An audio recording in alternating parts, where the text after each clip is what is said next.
Bonjour à tous et merci de toujours nous suivre, vous. Et encore, excusez-nous de ce retard de 3 minutes dû à un souci technique. Tout de suite, les titres. À la une de ce jeudi 15 septembre, nous irons à Dibiouraco, un enlèvement très bien organisé.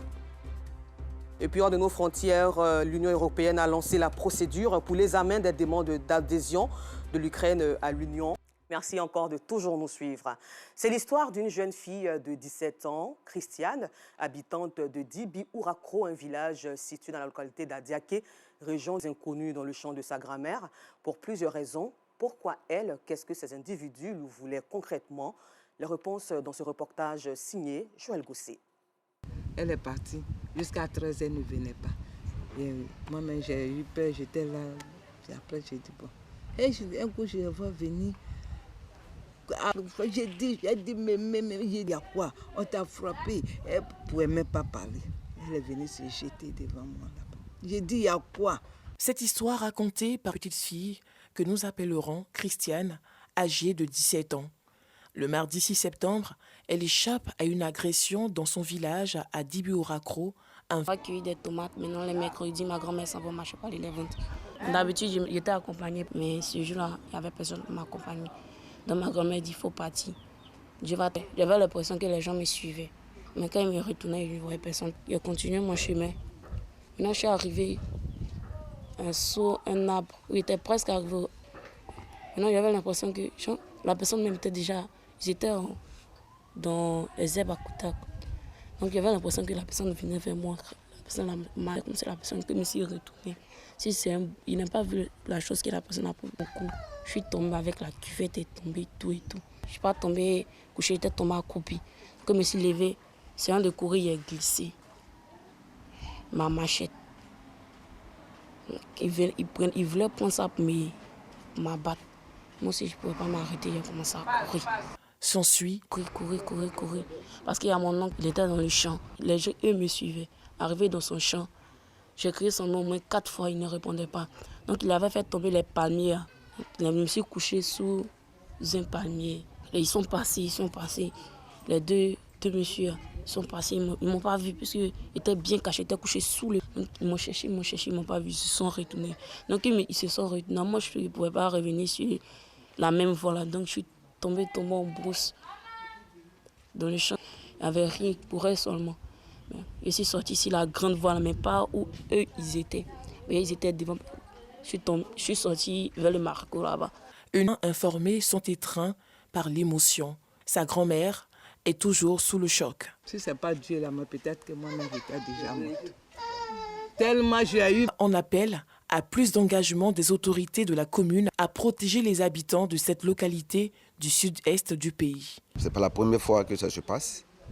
Voilà, la population n'est pas en sécurité. Voilà, c'est-à-dire que tu te promènes à tout moment, tout peut arriver. Donc vraiment, demandons vraiment la clémence, demandons à toutes les autorités vraiment à tout ce qui vient de se passer.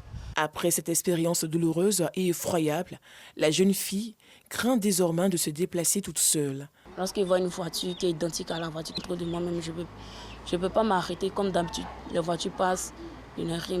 Dès qu'il voit la voiture qui se ressemble net, c'est comme si ce sont les mêmes personnes qui me poursuivaient. Sans qu'il y ait quelqu'un auprès de nous. Parce que d'après les vies de nos jours, la vie est devenue très, très, très compliquée. D'abord même, il faut écouter les conseils des prendre. C'est vrai, il faut les écouter, mais il faut les mettre en pratique.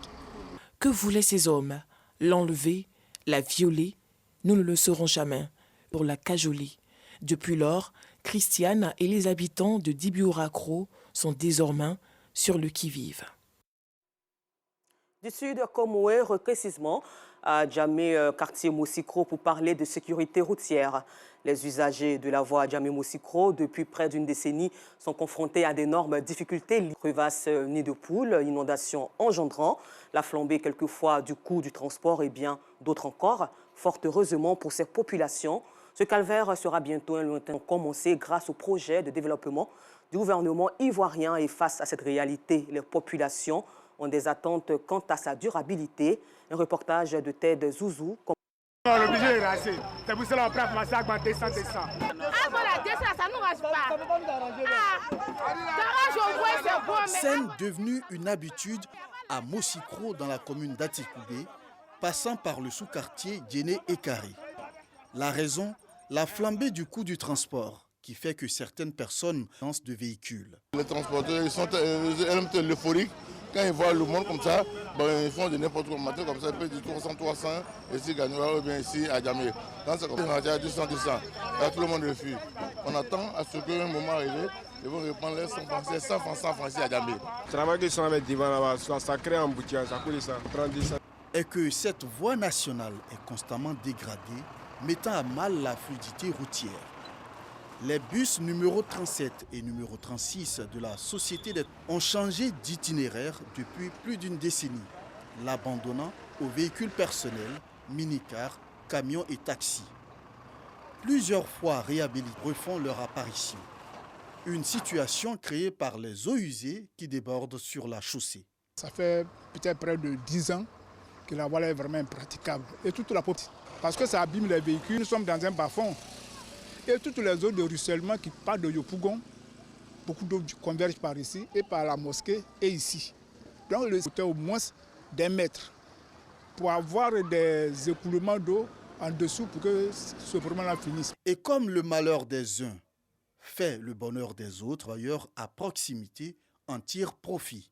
À chaque fois, on nous appelle pour venir dépanner par rapport à la voie là. Ça fait aussi notre affaire. Malheureusement pour ces mécaniciens, l'Office national de l'assainissement et du drainage a entendu les pleurs des usagers. Par le biais d'entreprises partenaires, il est à l'œuvre avec réaliser la pose des dallos préfa. Ces travaux vont consister à rehausser le fil d'eau du canal actuel qui était très bas et qui créait beaucoup d'inondation. En plus de réaliser le canal que vous voyez par derrière là, cet ouvrage d'art pour assurer la continuité de l'écoulement d'eau à travers la voirie et en même temps aussi canaliser ces eaux-là d'aménagement de bitumage qui est en cours par une autre entreprise. Et donc dès qu'on aura fini ça, je pense que le problème sera résolu. Bientôt, le calvaire des usagers de la route à Djamé, Atekoubé et Yopougon, communément appelé Ancienne Route ou Jeu de Rein par les plus jeunes, sera un lointain souvenir. Les communes de Koumassi, Port-Boué, Atekoubé, Bouaké, la caravane du choc des titans s'est achevée le samedi 10 septembre à Abobo. 8 boxeurs de différentes catégories finales prévues le 17 décembre prochain. Moyabi Diabaté, Patrick Dadier du service des sports. Venu d'Adiaké avec de grandes ambitions, connaît face à Ouedraogo Aboulaye du club municipal. Ibrahim perd ses repères au moment d'atteindre le 3e round. Sur décision des juges, Ouedraogo des poids lourds. Chez les Milou, Keita Adama n'a pas été à la hauteur face à Ouattara Yaya. Technique et adroit, sur ses coups droit et gauche, le pensionnaire du club du temps à s'imposer. À l'unanimité des 3 juges, il valide son billet pour décembre 2022. Le duel entre Soumaro Siriki, du Cobra Boxing Club, le plus attendu chez les moyens. Mais contre toute attente, le pensionnaire de Guêpe Noire d'Abobo s'impose par abandon dès le premier round. Dans tous ces comtés, dans toutes ces communes difficiles, il faut les chercher, il faut développer cette boxe-là pour que derrière, elles puissent faire vivre cette jeunesse-là qui malheureusement peut-être n'a pas réussi à l'école, mais qui peut trouver une porte de sortie par le sport. La fin de la tournée des chocs des titans. Elle a permis de détecter plusieurs jeunes talents de la boxe au plan local avant la grande finale prévue le 10. Et puis nous le disions en titre hors de nos frontières, à Kiev, la Commission européenne a recommandé aux États membres d'accorder à l'Ukraine le statut de candidat à l'Union européenne, la décision pour la Moldavie, alors que la candidature de la Géorgie doit être encore évaluée. Voilà, c'est tout pour aujourd'hui. Rendez-vous demain, 12h30 sur RTI2.